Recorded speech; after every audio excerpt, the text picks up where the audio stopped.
Bismillahirrahmanirrahim. Alhamdulillahirabbil wassalatu wassalamu ala Rasulillah wa ala alihi wa sahbihi ajma'in. Amma ba'd. Assalamualaikum warahmatullahi wabarakatuh. So ngayon ay nasa pagpapatuloy pa rin tayo ng ating talakayin sa Adkarus Sabah wal Masa. So ngayon nadadako na tayo sa Al-Adkar Al-Muqayyada Bil-Lail, ang mga panalangin na particular na binabasa sa gabi po. Meron tayong una, Qira'atu Suratul Ikhlas. So ang Qira'atu Surat Al-Ikhlas, an Abi Sa'id Al-Khudri radhiyallahu anhu, an Nabi sallallahu alaihi wasallam qala, hadis na naisalaysay ni Abi Sa'id Al-Khudri, kalugdan na siya ng Allah, kanyang sinabi na ang propeta sallallahu alaihi wasallam ay nagsabi, aya'jizu ahadukum an yaqra fi laylatin sulusal Quran. Hindi ba kaya ng isa sa inyo na basahin sa gabi ang 1/3 ng Quran? Ibig sabihin, hahatiin mo yung Quran ng 3. Hindi ba kaya ng isa sa inyo na basahin ito? So faqalu wa kayfa yaqra'u sulusal Quran? Fa kayfa yuqra'u o yaqra'u sulusal Quran? Sabi ng mga sahabay, ya Rasulullah, paano ba mababasa ang 1/3 ng Quran sa isang gabi lang? Faqala qul huwallahu ahad ta'dilu sulusal Quran. Basahin ninyo, sabi ng propeta sallallahu alaihi wasallam, ang qul huwallahu ahad, ito ay katumbas ng 1/3 ng Quran. So ang ibig sabihin, ang pagbabasa ng Suratul Ikhlas ng isang beses lang ay katumbas nito ay 1/3 ng Quran. Ang laki ng gantimpala, subhanallah.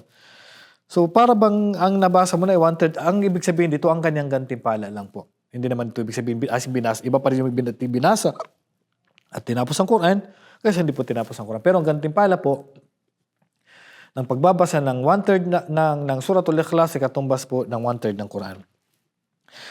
Sa ngayon, pangalawa, qira'atul ayatayn al-akhiratayn min Suratil Baqarah. At ang pagbabasa ng dalawang huling aya mula sa Suratul Baqarah. Sa hadith ni Abi Mas'ud Al-Badri radhiyallahu anhu qala, hadis na naisalaysay ni Abi Mas'ud Al-Khudri radhiyallahu anhu, kanya sinabi, qala Rasulullah sallallahu alaihi wasallam, sabi ng propeta sallallahu alaihi wasallam, al-ayatani min akhir Suratil Baqarah, ang huling aya o dalawang aya mula sa huling aya mula sa Suratul Baqarah, man qara'ahuma fi laylatin kafatahu. Ang sino mang babasahin niya ang dalawang aya na to sa gabi ay sasapat na ito sa kanya bilang protection. Wa fil lafdhin, man qara'a hataini al-ayataini min akhir Suratil Baqarah fi laylatin kafatahu. Ang sino man, sabi ng propeta sallallahu alaihi wasallam, na mabasa niya ang dalawang huling aya sa Suratul Baqarah ay sapat na ito sa kanya bilang protection niya sa gabing yan.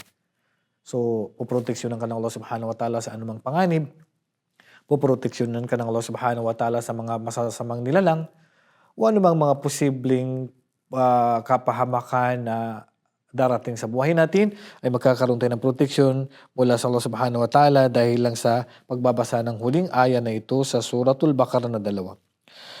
Qira'atu Surat Tabarak. Ngayon naman ay pag-uusapan natin ang Surah at Tabarak, o kaya ay tinatawag din na Suratul Mulk.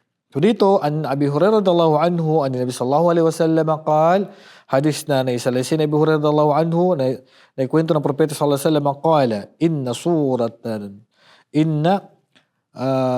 suratu min al-Qur'ani 30 aya. Merong surah sa Quran na mayroong 30 aya.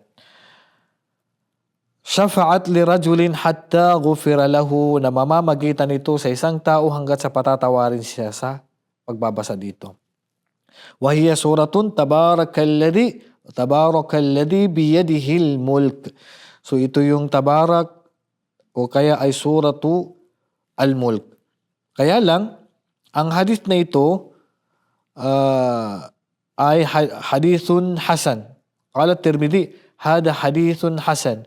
Wal hadithu ja'a min turuqin kulluha la takhlu min kalamin, lakin bistima'iha yataqawwa. So dito, maraming problema sa hadith na to ay sa salaysay na ito. Kaya lang, dahil sa dami ng hadith, ay napagtibay at ito ay lumakas at dumabot sa hasan ang pagbabasa ng Suratu Al-Mulk at mamamagitan nito sa tao pag binasa niya sa gabi at patatawarin ang kanyang kasalanan. An Abdullah bin Mas'ud radhiyallahu anhu qala, at sa hadis na naisalasin Abdullah bin Mas'ud radhiyallahu anhu qala, man qara'a tabarakalladhi biyadihil mulk, kata sino man basahin niya ang tabarakalladhi biyadihil mulk, kull laylatin mana'ahu Allahu biha min adhabil qabri wa kunna fi ahdi Rasulullah sallallahu alaihi wasallam nusammiha al-mani'ah. So, dito pag binasa mo daw itong suratul mulk sa tuwing gabi, ay pagbabawalan ka ng Allah Subhanahu wa Ta'ala ng parusa sa libingan. At ito ay tinatawag namin sa panahon ng Propeta sallallahu alaihi wasallam al-mani'a, ang proteksyon. Ganon, ang proteksyon. Ito naman, ang hadith na to ay akhrajahu an-Nasa'i fi al-Kubra. So, ibig sabihin dito mga kapatid, babasahin natin ang suratul mulk at malaking tulong ito sa atin para tayo ay pagbawalan ng Allah Subhanahu wa Ta'ala na maparusahan sa libingan. Fataqtiyatul ina fil layli wa ikai as-siqa wa itfa'il misbahi wa ghalq al-abwab wa dhikru ismallahi ta'ala ma'a kulli dhalik. So dito, pag-usapan natin sa gabi, tatakpan natin ang mga lagayan ng tubig, papatayin natin ang mga ilaw, isasarado natin ang mga pintuan, mga bintana, at saka babanggitin natin ang pangalan ng Allah Subhanahu wa Ta'ala. Sa hadis ni Jabir sa hadis ni Jabir bin Abdullah radhiyallahu anhu, Rasulullah sallallahu alaihi wasallam qala, idza kana junhul layli aw amsaytum fakuffu sibyanakum. So kapag daw tumating na ang gabi, ay papasukin nyo na ang mga bata sa inyong mga bahay. Fa inna shayatina tantashiru hina idin, dahil ang mga demonyo ay nagkakalat na sa gabi na yan. Okay, so kalugtong na hadith na to ay inyong abangan sa susunod na pagkikita natin. Hanggang dito na lamang. Allahu a'lam wa sallallahu ala nabiyina Muhammad wa ala alihi wa sahbihi ajmain. Assalamualaikum warahmatullahi wabarakatuh.